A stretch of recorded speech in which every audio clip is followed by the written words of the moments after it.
Mary, thanks for joining us tonight. The National Sugar Program dodged a bullet yesterday when an amendment to lower the loan rate for sugar failed on the Senate floor. U.S. Senator Mary Landrieu stood before her colleagues and argued that changes to the program's loan rate would affect the amount of sugar Louisiana produces and the almost 30,000 jobs it supports. But the farm bill that includes the sugar provision still hasn't passed the Senate, and the House still has its own farm bill to look at. This afternoon, News 10's Darren Roberts spoke to farmers and producers about the failed amendment and the policies. As of Wednesday, the sugar provision approved in the 2008 Farm Bill stays the same, but there's a possibility for a change at any time between now and reaching the president's desk. The possibility of changing the provision's loan rate put many Acadiana sugar farmers and sugar factory owners on the defensive, which they say threatens tens of thousands of jobs and $3 billion in revenue for the state.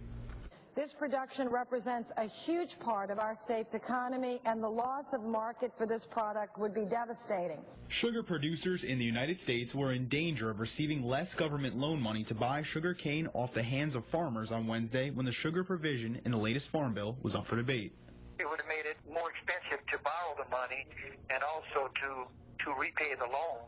Sugar factory owner Mike Daigle says if the Senate passed the Toomey-Shaheen amendment, producers might have been forced to sell off their sugar stock to pay off government loans, and if they went out of business, it could have meant trouble for farmers and employment in Louisiana. You figure a farmer such as myself, which is an average farm, I guess, employs anywhere from 12 to 15 people, and if I close my doors, those people need to find another job.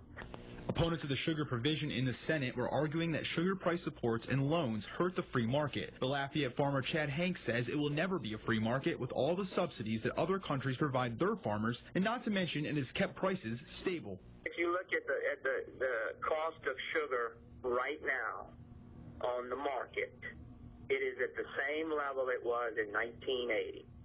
I don't think you bought a car that would be at the same price you would have bought in 1980.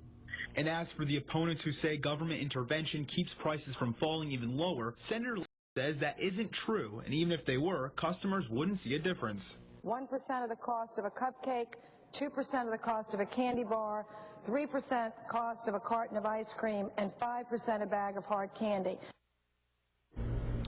If the Senate and then the House renews the 2008 Farm Bill, the sugar loan rate in Louisiana will stay at 18.22 cents a pound. Live in the studio for KLFY Multimedia News.